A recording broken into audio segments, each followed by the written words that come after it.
welcome back everyone to the morning session. So we're going to have the second talk again on traveling system problem, and this time by László. Thank you very much, and thanks for the organizers for inviting me and giving a 1 hour slot, and also thanks very much for scheduling me after David, who gave like an excellent overview of what we currently know about TSP. So this is joint work with Ulla Svensson and Jakub Tarnowski, both from EPFL. They are not here now, but both of them will be around for some time later this workshop. Also, so now in an hour I hope I can give you the big picture and explain what are the components here and how they relate to each other. But there seemed to be some interest to hear like more technical details and actual proofs as opposed to the kind of hand-wavy arguments you'll see here. So I give a whiteboard talk with more details sometime next week. It's probably at 10:30 on Monday, but this will send an email around that about that. So the TSP, as we all well know, is the problem. We have n cities, and we are given the pairwise distances. We want to find the shortest tour connecting all the cities. For example, this is one by Bill Cook visiting all the pubs in the UK. So yeah, I don't think I need to say much more about the problem after David's talk. I just want to highlight the relevant aspect here, so we can talk about symmetric versus asymmetric TSP. In the asymmetric TSP, the distance from I to j can be very different from j to I. Like if you cycle around Berkeley or even more around San Francisco, then it's definitely relevant. So if you are like working for a cycle delivery company in San Francisco, you definitely want to go with ATSP. In all cases, we will assume that triangle inequality holds. That is, if we add an extra stop at k between I and j, then we cannot do better than going directly from I to j. If we don't assume triangle inequality, the problem becomes really hard. So for the rest, we will work under this assumption. So I just give you like very few of the relevant results, just focusing on the basic cyclic TSP variants. So for symmetric TSP, as we have seen in the previous talk, there is this stubborn 1.5 approximation, which is still the best since Christophidis' work in the 70s. However, it seems that if we kind of look at special cases which have like a combinatorial structure where the metric is generated by the shortest path metric of a graph, then we can do substantially or somewhat better. So here, like the current best is 1.4 as opposed to 1.5, which builds on like a sequence of papers by Jovis, Garan, Saberi, Singh, Memke, Svensson, and Mucha, and the current best is Shebu and Vegan. Let us, and that's all I wanted to say about the symmetric TSP. So for asymmetric, the long time, so it's in terms of approximability, we are much further away. So like for a very long time, the best was the log n approximation by Frieze, Galbiati, and Maffioli. This is a very beautiful, simple algorithm. I will give you an overview. If this is the first, in the unlikely case, this is the first time you encounter ATSP, then probably that's like a very good take from the talk, this log n approximation. It's actually no big O here. It's an actual 2 base log n, and like there was a sequence of works just trying to improve on the constant before this log n. So it's already that was quite a non-trivial challenge. And then the real breakthrough came by this work by Asadpour, Gömans Madri, and Ovis Garan and Saberi. I guess majority of the authors is in the room. Yeah, I think most people in the audience did spend some time, days or years during their lives working on TSP, and we have most people in the references in the audience. It really feels great to give this talk here. So this broke below the log n by a factor log n, and they introduced this approach using thin trees, which David talked about a bit, and I'm not going to go into this. But so far, like the best previous general result was by Niemann Cheyenne, which gave like a polylog log n bound on the integrality gap. So this is not constructive in the sense that it doesn't give an algorithm, only the proof that the integrality gap is bounded, and this uses all this deep Cadizon Singer machinery. And actually using this same thin tree approach, also we can get better for some special cases. So let me highlight what are the best previous cases known where we had constant factor approximations. So again, as in the symmetric TSP, what kind of makes a difference, like the interesting special cases where we can get better is if we have like a graph structure. So if our problem is given by a metric in a bounded genus graph, then again, Niemann Cheyenne can give a constant factor approximation, and with a very different approach, which was like a very... I was if I'm not... It's a very... Oh, sorry. Still, it's Persian engineering. So. Yeah. So, sorry. Yeah, I saw you are looking kind of confused, and I was worried that I'm getting something wrong here, and which is the case.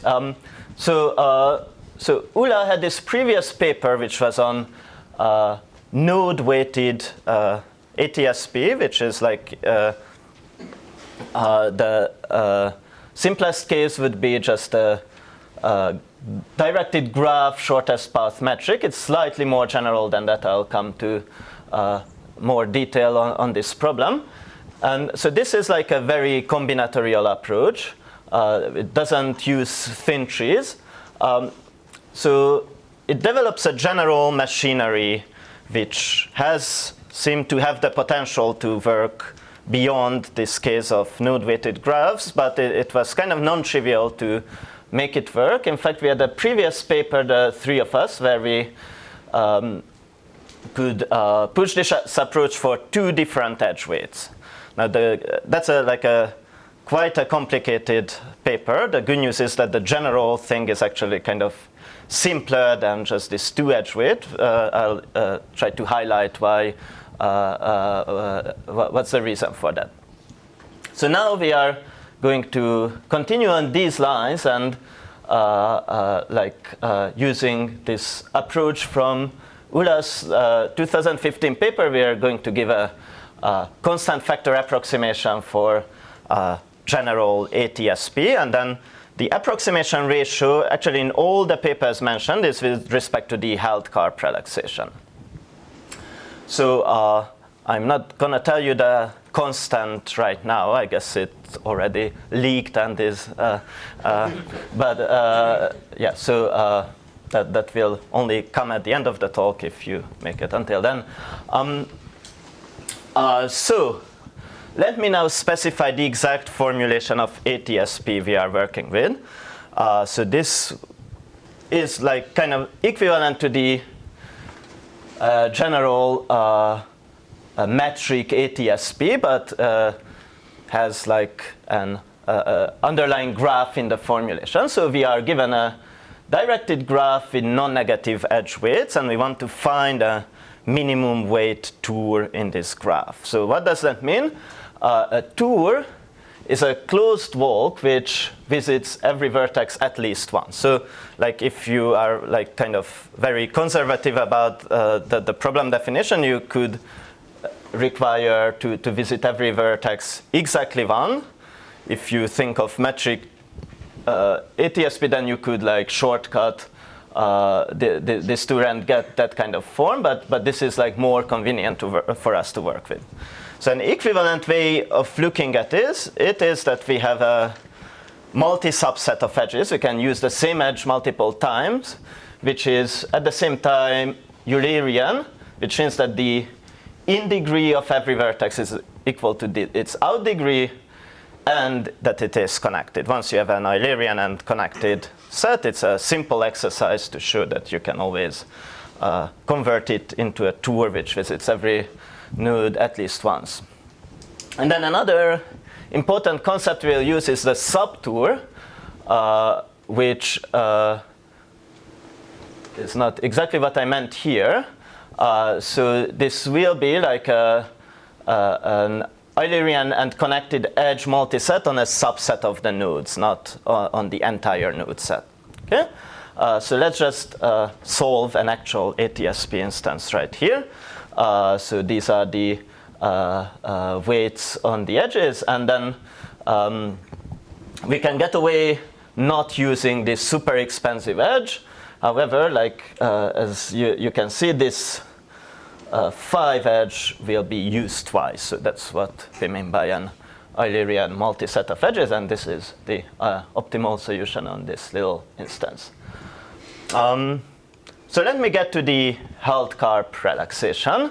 So this is like the canonical, very natural relaxation for both the directed and undirected cases. So we have variables x, e on the edges, which are like ideally supposed to be integer, and expresses the multiplicity of this edge in the selected tour.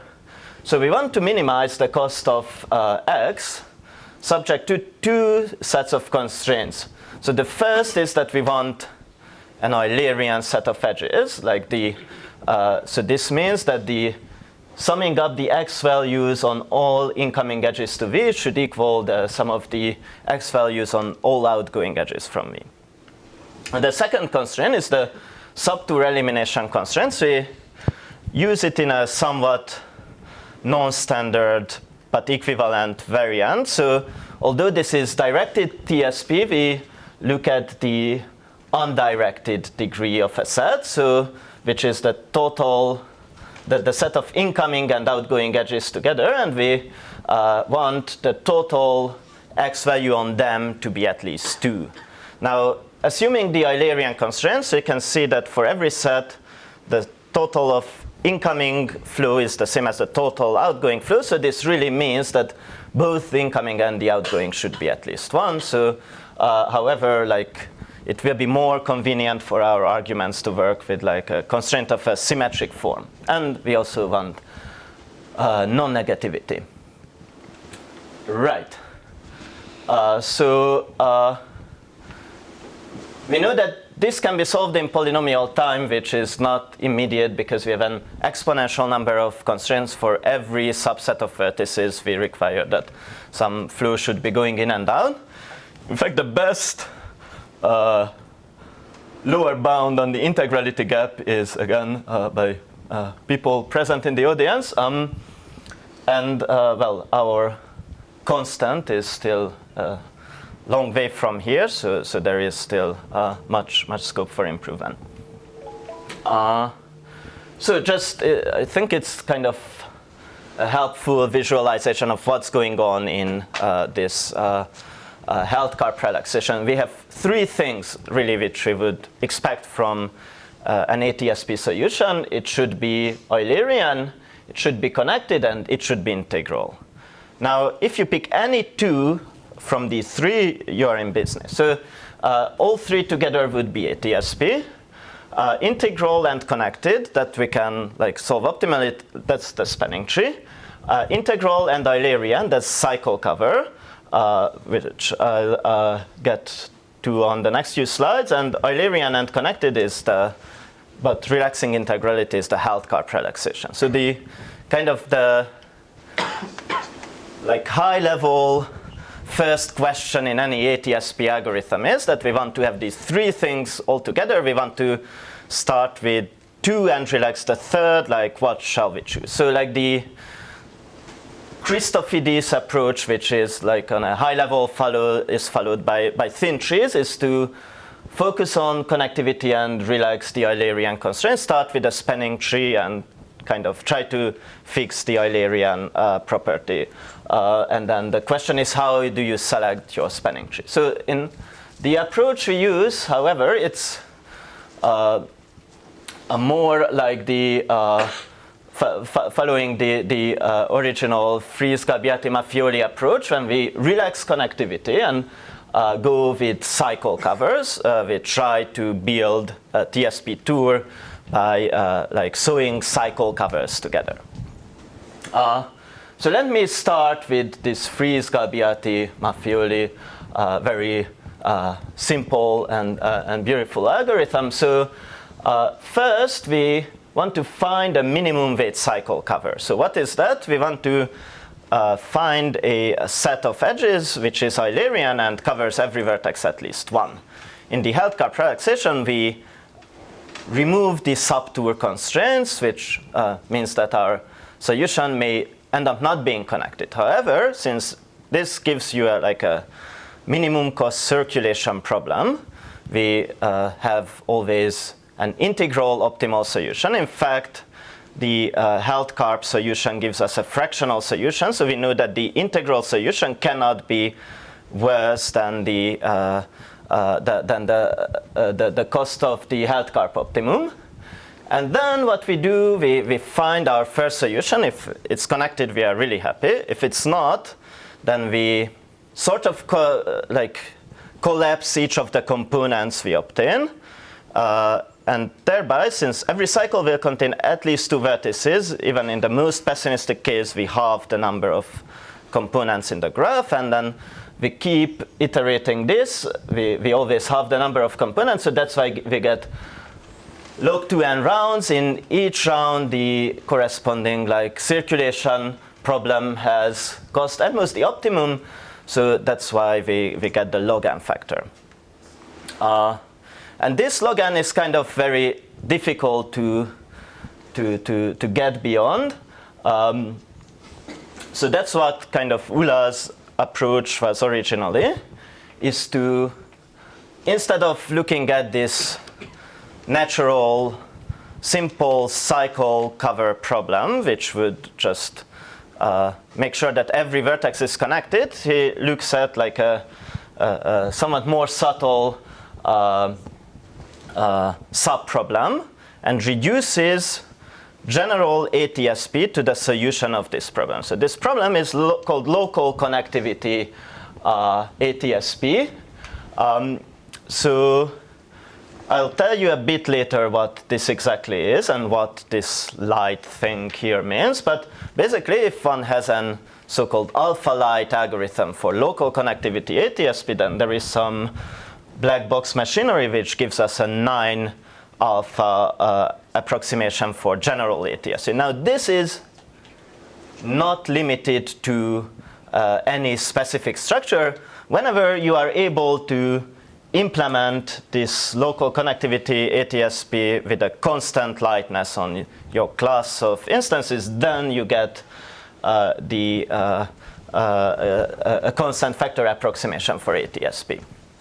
So what Ula did was to implement, well, first there is this black box reduction, and then for the class of node-weighted graphs, it is something fairly easy to implement. I'll go through that later today. So what is the node-weighted ATSP? I have a number written on each of the vertices, and then the cost of every edge is the sum of the weights of the 2 endpoints.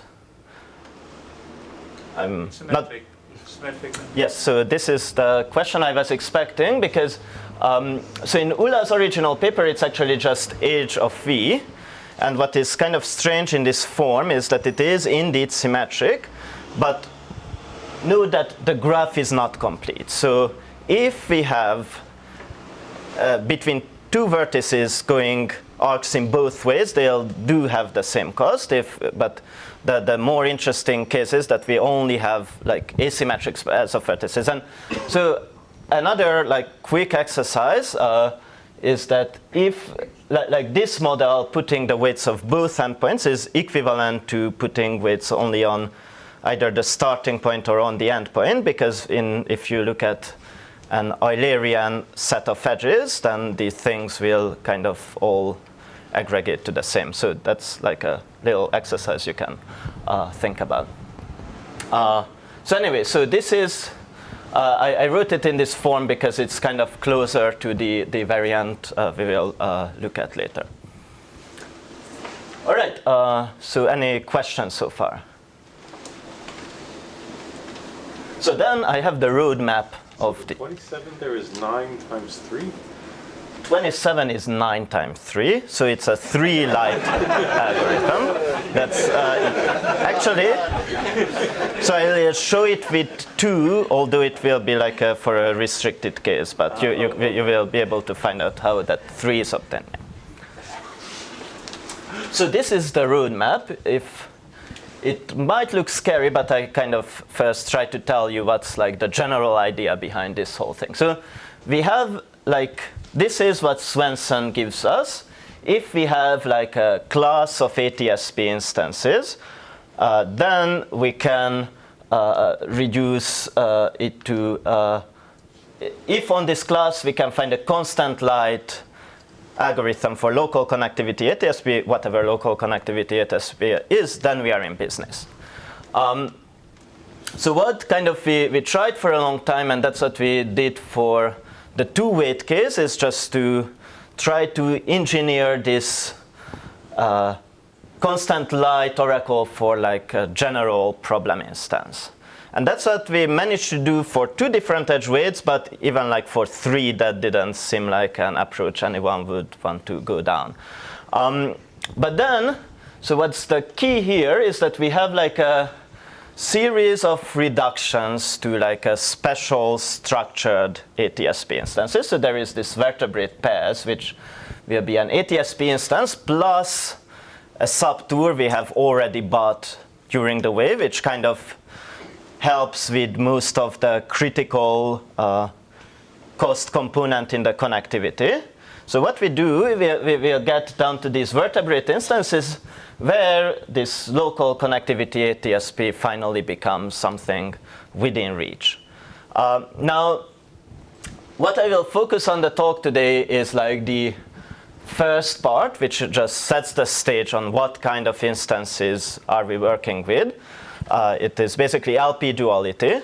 Then I'll just skip this part and move to this constant light algorithm on vertebrate pairs, which is like the final part of the proof. Now, what happens in between is kind of a series of natural reductions. Like we define reducible and irreducible instances where we can recurse to like smaller instances via contractions and still lose some constant factors on the way, but we don't care about. This is like very graph theoretical combinatorial arguments. And then for these irreducible instances, we can transform them into these vertebrate pairs. And so I'll just give you like a few hints about what's going on in this middle part of the proofs, and then I'm happy to give more details next week.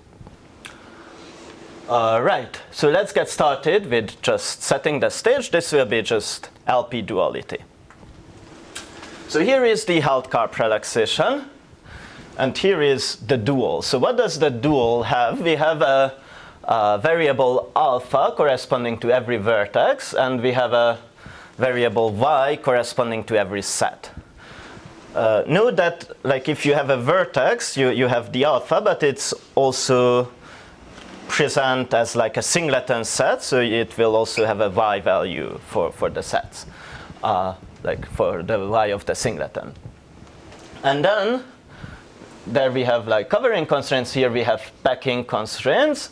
So for every edge uv, we sum up the total y values crossed by this edge, plus we add the starting point and subtract the endpoint of the for the alpha values. And our objective is to maximize the sum of the y values, or twice, because we had that coefficient 2 there. Now again, there is some like details about how to solve this dual, but it can be solved in polynomial time. In fact, and that will be crucial for us, one can always find an optimal solution where the support is on a laminar family of sets.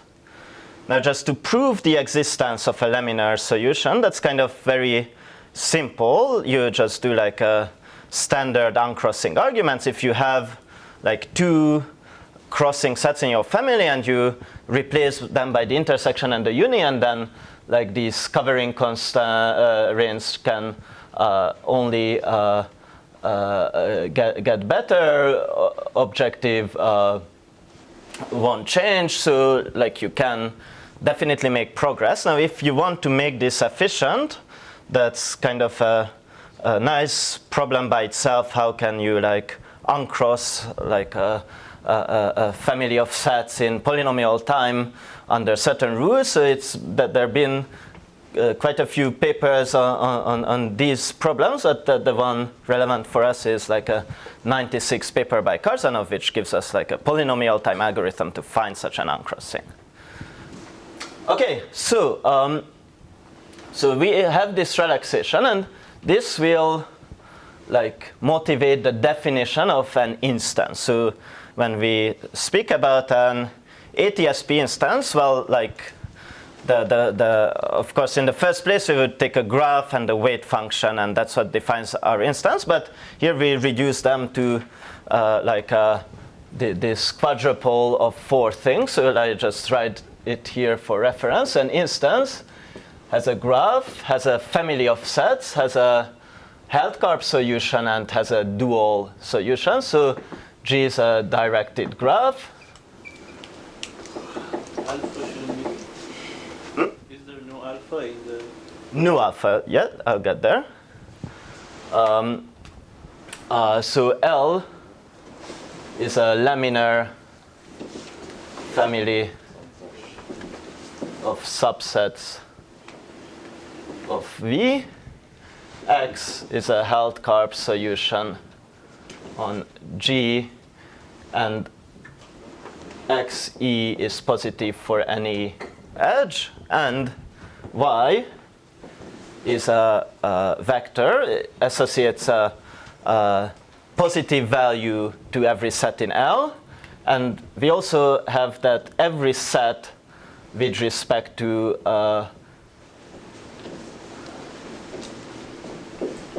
so every set in the laminar family has exactly 2 units of flow, like 1 unit incoming, 1 unit outgoing. That's what we call a tight set. Now, from what I said that you can always find a laminar dual solution, we are almost there to get such an instance. The only thing is exactly that there are these alphas in the dual which we have to get rid of. So the induced weight function will be so that the weight of an edge uv is the sum of the y values of the edges crossed by this set. So for example, there is this edge, it crosses like this 4 plus 12 plus 4 plus 5, that gives us 25.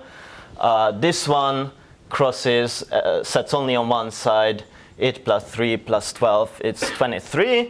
Again, our laminar family can have singletons in it as well as larger sets. So we see that actually, if the laminar family only has singletons, then this is just the sum of the 2 endpoints. So we are back at the node-weighted case. And it also has the same property Ravi asked about, is that it's symmetric, but it's not really symmetric because in the graph we might have an edge in one way but not in the other. So how do we get such an instance? So we solve Feldkarp, get a laminar dual, remove all 0 edges, and then the only little observation, which is kind of the same observation you need to move between the two versions of the node-weighted definition, is that if I, and this is true just because of the Eulerian property, if I modify my cost function by shifting it on the endpoints by alpha, so for every uv we add alpha v and subtract alpha u for arbitrary numbers u, then the cost of any Eulerian solution remains the same, right? So we add at every node, if we look at incoming and outgoing edges, we add the same and subtract the same, so we get the exact same. So that's why the alphas went away. There's some complementary slackness, or yeah, and we also, yeah, so here we use complementary slackness. For this, we don't need slackness. That's just like the Eulerian property. Yeah, so, okay, so these are the instances we work with, and it's kind of, so the motivation was to try to stay as close to the node-weighted case as possible. Here, we kind of have this good understanding what the cost of an edge depends on. We have this laminar family. It's exactly the values of the sets our edge crosses. So is the definition of an instance clear? And again, it's just kind of simple corollaries of complementary slackness and having a laminar dual solution. So let me fast forward you to the very end of the whole process, and let me show you how this constant light local connectivity ATSP in vertebrate pairs is implemented, for which I first have to tell you what local connectivity ATSP is and what a vertebrate pair is. So let me start with a vertebrate pair. So this is a pair of an instance and a subtour. So again, like it's really like 5 things. We have this GLXY, plus I already have a set of edges which I somehow got on this long way of reductions, which is called the backbone. So this is a subtour which crosses every non-singleton tight set in my family L. So here, these are like singletons in L. I don't cross them. In general, I don't care about singletons. And let's assume that someone already gave me such an edge set, which is like a constant factor times the optimal solution. So why is this something good? So yes. So that subtour respects the edges of E, right? Yes. Orientation. So it's a directed. Yes, it is a directed, absolutely. Yeah. So it's always when I'm in a subtour that's like a decent directed subtour. Yes. Wait, so there's no particular relation between B and J? It doesn't have to be contained in J or anything like that? J or I? Sorry. Is there any particular relation between B and J, or is so it is like this is the particular relation. I have L, so this is part of this I. Like that's like these 4 things together. And then the property I expect is that every non-singleton set in L is crossed. Is that the question? It's only depending on the laminar family. Yeah, it's only and the graph, because we just can use the edges of the graph. And later on, we will also impose like a bound on the cost, but let's not get there yet. Okay, so again, what? Cost means that it goes in and out, like it's a directed Eulerian subgraph. Yeah.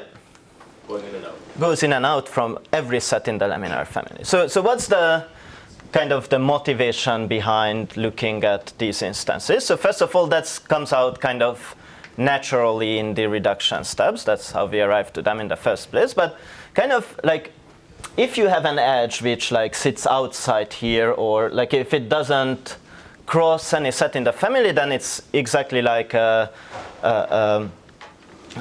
node-weighted edge. It just takes the costs of the 2 endpoints. So that's the kind of edges we are already like very familiar with and know how to deal with them in Euler's old technique. Now, we of course also need to cross these sets back and forth if we really want to solve ATSP. But then and those edges will eat up all the costs of these sets. So we have like much less control and understanding on them. But somehow this backbone will do all their jobs, like it will kind of make all the covering we need from these edges of who we cannot control the cost, and so kind of that's the intuition why these are helpful instances. Hopefully, like the proof will shed some light on what this really means. Any more questions here?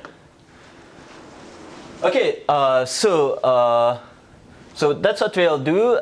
There is a little cheating on this slide, but for the purpose of the talk, we can imagine that all these reductions give us a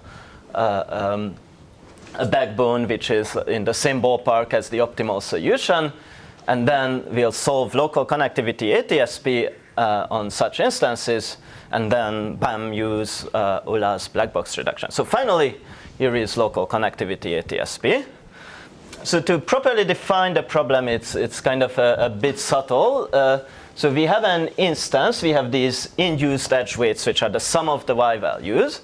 And then there is a lower bound function given on the vertices. It's actually up to us to define this lower bound function. So that's kind of also like part of what we have to do in the problem. So this gives a weight to each of the vertices such that it sums up to the optimum value. So the simplest case, and that's what Euler uses in the node-weighted case, is simply to look at every vertex, look at the total fractional weight of all the edges arriving at this vertex, and then assign this weight as the lower bound to this vertex. So that clearly is distributes the optimum among the vertices. Now we will need to do something more subtle for vertebrate pairs, but that's like kind of the starting point. Let's see. Okay. Yeah. So what are induced weights again? Sorry, I lost. So the induced weights in this instance we are looking at will be like we have these y values, and then we sum up the y values on the set. Exactly that. So exactly this definition here. But again, it would like this local connectivity ATSP would work for like even without this structure. Like it doesn't assume anything. One quick one. You said the induced weights for edges that don't cross the laminar family is just the sum of the weights of the two nodes? Yes, exactly. I mean, the single nodes can or cannot be, or may not be in the laminar family. I mean, if it's between two vertices that neither of them is in the laminar family, it's just zero. It's zero, right? Yeah, Okay. yeah. Okay, so what we will have, we have to fix these lower bounds for good. And then in every iteration, the oracle will give us a partition of the vertices into V1, V2, Vk. And then it expects as the output an Eulerian set of edges. It doesn't have to be connected. It doesn't have to cover everyone. The requirement is that it must cross every set in this partition. Okay, so here, like these two sets, edge sets go through everyone. They are not connected. There is like a whole world completely uncovered. So this is, okay, so of course we can always output an Eulerian edge set as such. The important requirement will be, and this is where this alpha light comes into play. So for every connected component of this solution, if I look at the total cost of the edges of this component, it should be at most alpha times the total lower bound it is able to connect on the vertices. In particular, if you are in the lucky situation of having a constant factor ATSP algorithm, which is like an alpha factor that already gives you an alpha light algorithm, because then the total weight it connects is exactly the optimal solution. There is just one giant connected component. So this is kind of a relaxation of ATSP. We call it light because it's not really well-defined approximation problem, but we want to make sure kind of that every, like, it's like a cost-sharing kind of thing, like every component is able to afford paying for the edges within this component. Yeah. Can you repeat again why you return a constant factor ATSP solution that it satisfies this trivially? So then, like, that's a tour which has a single connected component. Oh, for every component of F? Yes, of F. Oh, so F is the edge set which I returned. Oh, so it has nothing to do with the VI's. Wait, now. Well, the lower bound of the component is the lower bound of everyone altogether, which sums up to the optimum value. I see. I somehow thought it was every little VI pays for. No, it's not for the VIs, so that's important. It's not for the VIs, it's for F, the Eulerian set we return. Okay?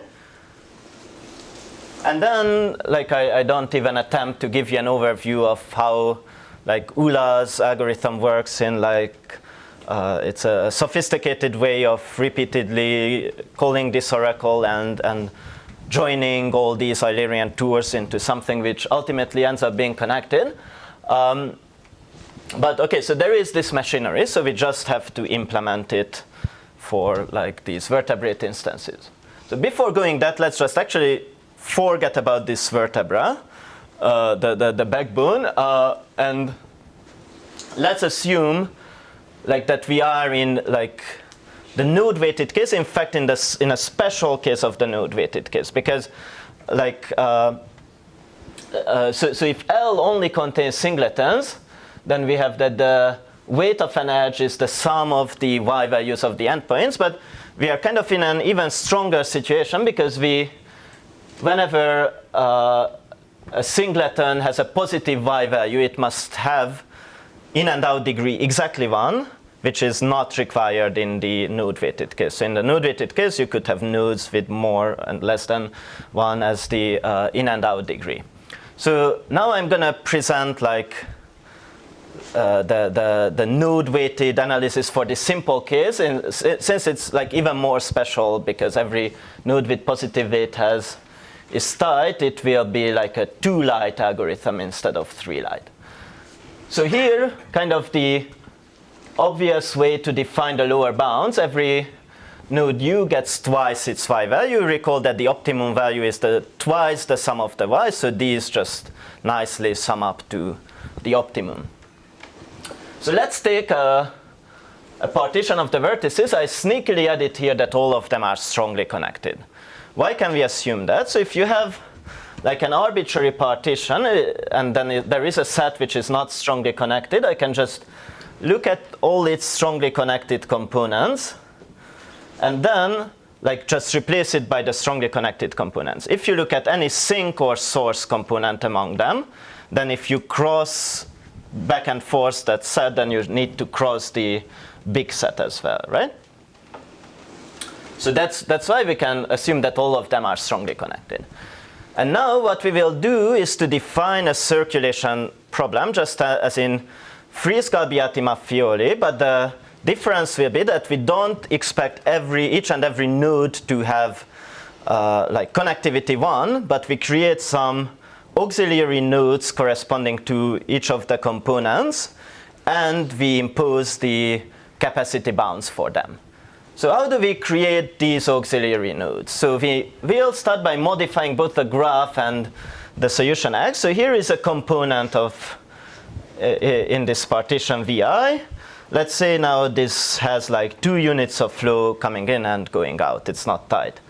So now I create this new vertex AI, and I take like 1 unit of the incoming and outgoing flow proportionally distributed. Since this was a total of 2, I'll put the half, root the half over there. All right, so if we do that, then these endpoints will be kind of annoyed because they lose Eulericity. So what we do, we kind of proportionally decrease the flow inside the set, meaning that I can kind of look at like a flow decomposition inside the set of like the whole fractional solution X that will connect up like fractional flows on the incoming and outgoing edges, and then like I proportionally remove like half or whatever fraction of all this decomposition. Okay, so this changes the graph, and X, we will still have the Eulerian property. We won't have any more that like every vertex subtour constraints might be violated, including the singletons, right? Like they can, at this point, have degree less than 1, but we don't care about that. What we care about is that this guy has exactly 1 unit of incoming and outgoing flow. And now we can look at an integer circulation problem where we put lower bounds on the flows on each of the AIs. Like just to recall, how do we do that? Like in general for a circulation problem, I take the node, I split it into 2 copies with the incoming and the outgoing edges, and then I can put a lower capacity bound on the edge between these 2 endpoints. So this will, okay, so now I solve this integer circulation problem with these lower bounds.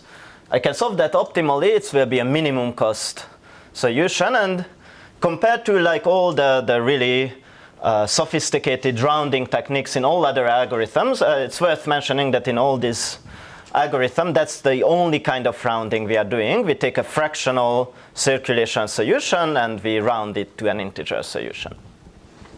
And then we'll map it back to the original graph G, so I'll get back to exactly what that means. But let's just see what happens here. So when I rerouted the flow, I kind of keep the costs of every arc. So I have a feasible circulation problem of weight optimum. So the flow integrality tells you that this has cost almost the optimum. Now, how do I map it back? So I will have like at least or exactly 1 incoming and outgoing edge to this set. So then I naturally put these edges back to where they came from.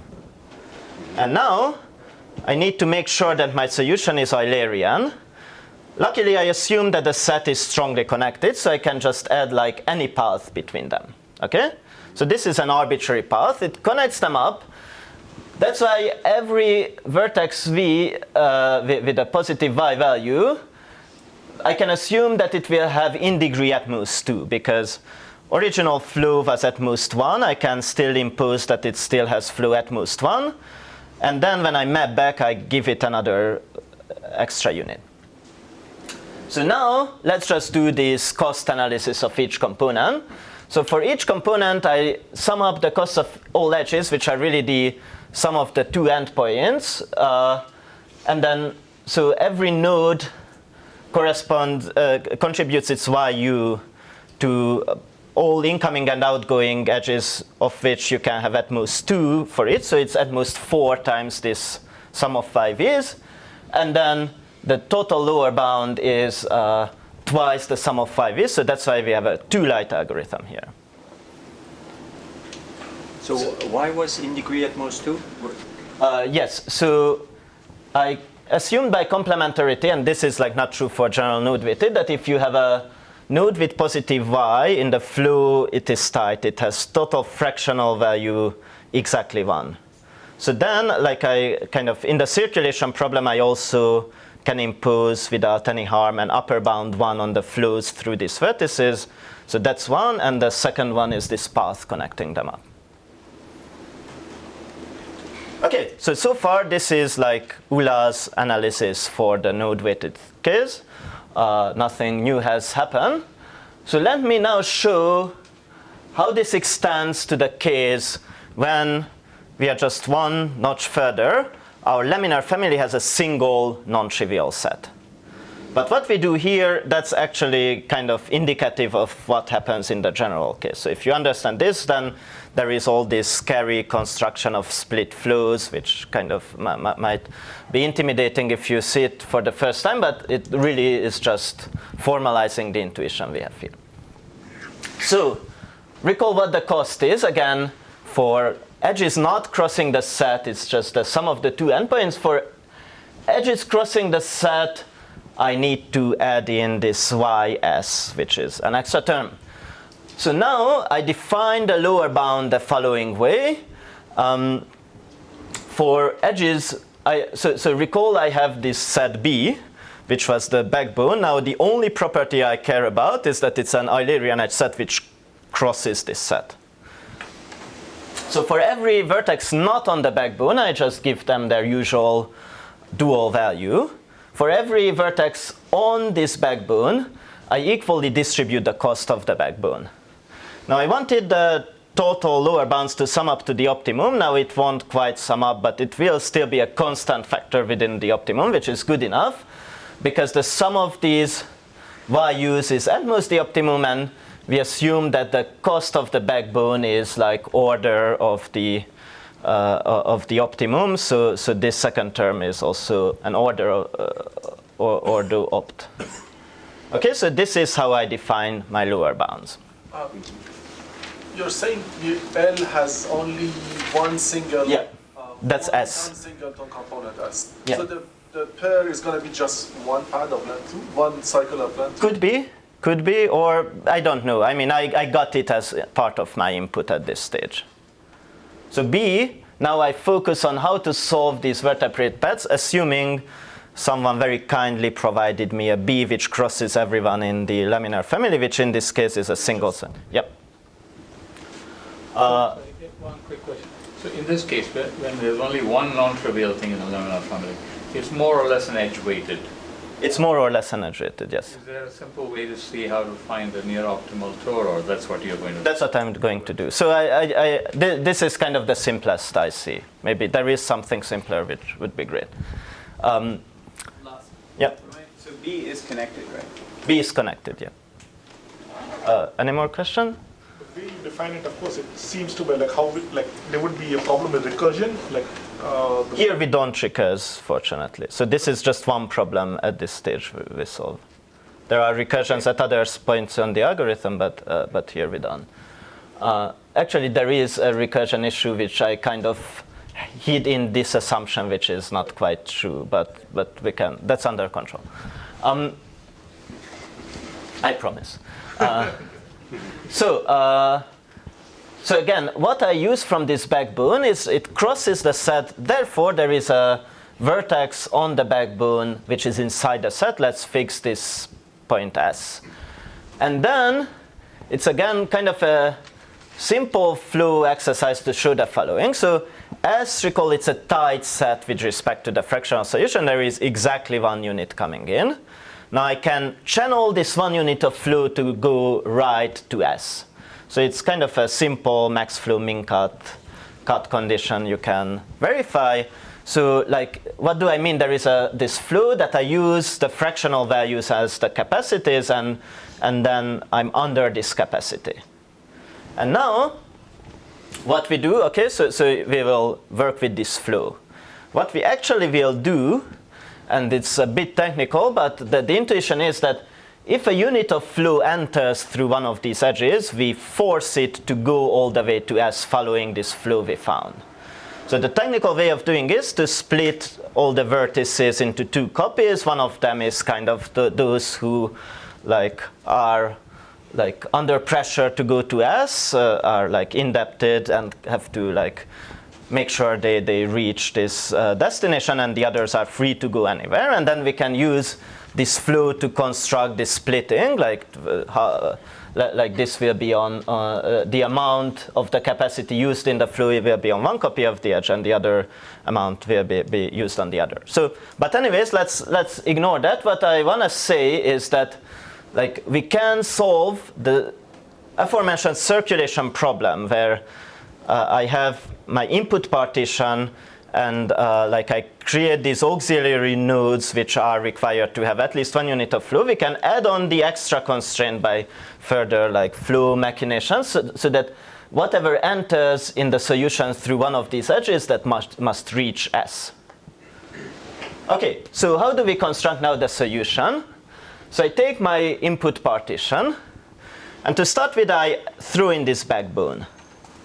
So that's an Eulerian set of edges. That's one thing. Then the other one is I solve this circulation problem with this forcing property. And then that again will be still just at most the optimum value. So this altogether I output here will be within a fraction of the optimum. So let me show you like why does it give us a constant light algorithm. So basically, like I have some of these old innocent components which do not cross my set S whatsoever. For them, the analysis is identical to what we had for the node-weighted case. Well, there is this flow splitting and all that, but morally, they really just see the costs of the two endpoints, every vertex space for these edges. So there, it's actually a factor 2. Okay, so that's one part of the components. The other, I'll have a giant component. That's the one which contains the backbone. And then I knew that for every edge which enters my set S, that must be in the same component, because with this flow we forced it to go there. So what the trick here is that for edges which behave like node-weighted edges, we can use the node-weighted analysis. For edges which dare to cross our set S, we do like a brutal overkill, but we say that, well, this component has lower bound at least the cost of this backbone, which we assume to be in the same ballpark as the optimum. Whereas, how much is the cost of this component? Well, it certainly cannot be more than the cost of everything, which is the entire solution still has solution constant times the optimum. So that's why we get a constant ratio here. Cost is at most constant times the optimum, even in the worst case. And then there is the lower bound, which is at least the cost of this vertebra, which will, again, be there. Right. So I'm kind of getting to the end of my time, but I hope yeah. So what was the point of like all the flow going to this one vertex? Yeah, so that just to make sure that every edge that crosses the set is in the same component as the vertebra, as the backbone. Because then we know that they must be in this one component. So let's say you have the backbone for free, you add that in? Yes, well, it's not free, it's like constant times the optimum. So that's what, yeah, okay, so what I wanted to say just for, okay, we now have it for one set. But basically, with very similar arguments, it just becomes more technical. You can show that you can kind of split your flow such that any edge which crosses just any single one in our laminar family will go to the backbone. So we can do this same like forcing idea for like a general family. Every edge either has a node-weighted cost or it is immersed into this giant component. So that's kind of the general idea. Okay, so I told you the beginning and the end of the road. Now how do we get these vertebrate pairs? I have 1 minute left. So let me just give you a very few slides. So ideal case, all sets in my family, in my laminar family are singletons, then we are back at the node-weighted case. We are not there. We would like to reduce our laminar family, and the natural thing to do is to try to contract some of these sets in the family.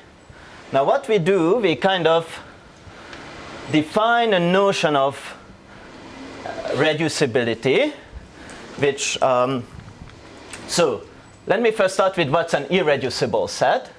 So a set S in the family is irreducible if I have two nodes, more precisely an endpoint of an incoming and an endpoint of an outgoing node, such that if I take the shortest path inside the set between these two nodes, that will like behave almost like a path ATSP inside this set. That is, it visits most of the sets, and by most I mean in terms of the fraction of the total cost. And then an irreducible instance is a set where you have all these. Now I had slides illustrating this, but I kind of expect it to be at the very end here, so I just put here a picture from a puzzle book of my children. So they always have these puzzles that Fred has to get to the pyramid, but he has to avoid all these scorpions and spiky palm trees and all these desert things. And so there is typically just one way to go, and it so happens that this one way kind of visits everything on the picture. So that's kind of what irreducible means, that really there is this shortest path which behaves like almost like an ATSP tour. Now, so a reducible set is the opposite. For any two points in the set, if they're connected, there is a fairly short connection between them, which I'm not going to quantify now, but those are the ones we can contract. And then here we'll have like the reduction, which is kind of a careful recursive algorithm, that if someone gives us a row approximation for irreducible instances, then we can get an h-row approximation for any instances.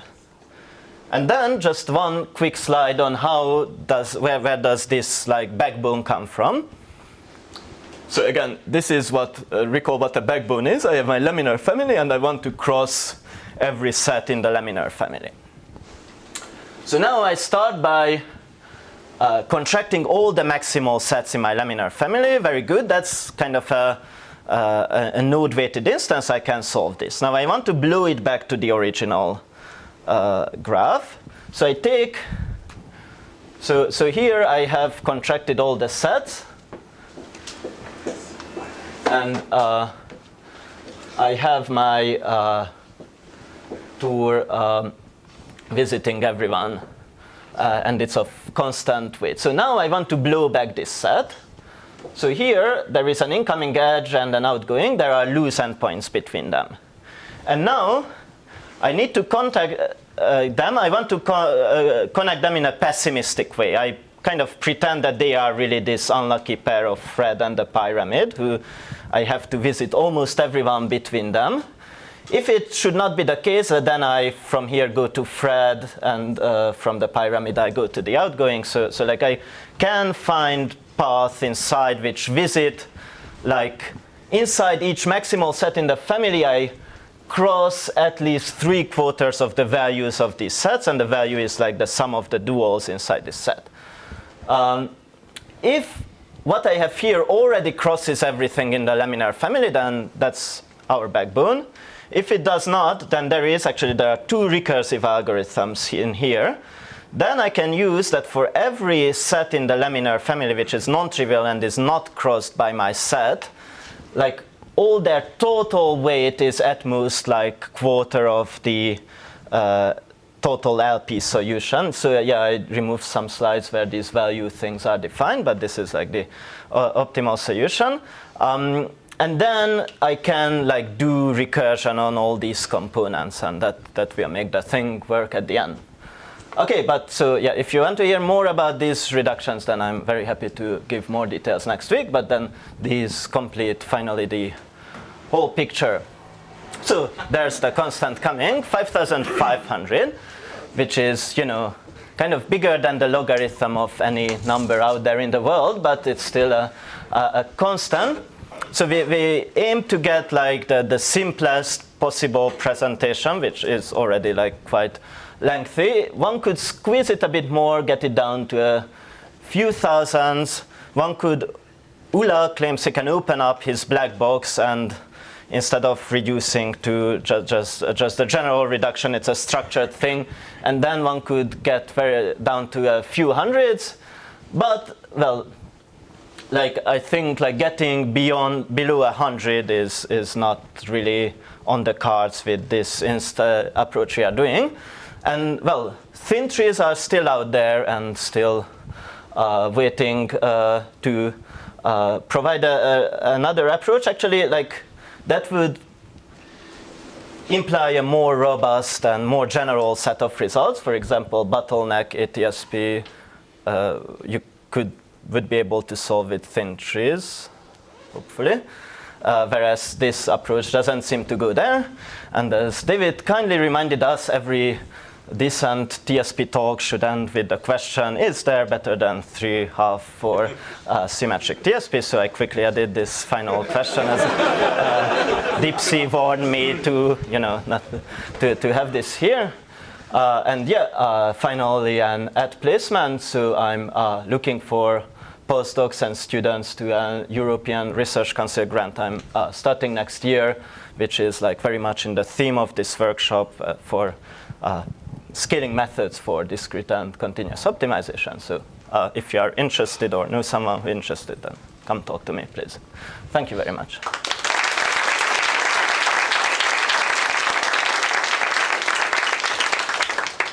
Questions?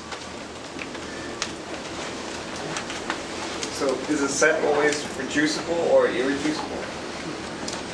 So a set is always reducible or irreducible. So these are defined as complementary notions. However, it's not quite like we can contract any reducible set. So it's kind of a more global thing. Like it's, if I have an algorithm for the irreducible, then I can use that as a black box to solve instances which include reducible sets. So it's not like I can take any reducible set and contract it. If you look at the solution you obtain at the end before doing the shortcutting, is the in degree of every vertex at most 5,500? Or let's say 11,000 if you'd like? 27 So yeah, that actually depends on like Ula's reduction for how you get from the local connectivity ATSP to the solution. And like in terms of our reductions, we preserve the degrees, but yeah, I need to think about what happens in that black box in terms of the degrees. So laminar families come up for other problems where for relaxation, right? Any idea that you can use some of this? Or? So like yeah, I mean here like laminar families, like one key property is like that they give us this nice cost structure, and then the other is that we want to contract them and recurse that way. So I guess if you have these like features in the problem, but yeah, I don't know of any other example yet where we could use this. So does this work for the ATSP part that's no, I mean, so we haven't, or at least I haven't looked at that yet, but I think there was some non-trivial issue there, but I'm like Uri and I have a result which show that any alpha will apply 2 alpha. okay. So they multiply just the bifactorial. Another 2 that will be. okay, good. Yeah. Okay, thank you. Is that reduction applied to LPs? Yeah. Is that your reduction applied to LPs, like the integrality? No. Because the 5,500 you get is with respect to the LP, right? Yes, that's with respect to the held carp, yes. Okay, not any more questions. Let's thank László. Thank you very much.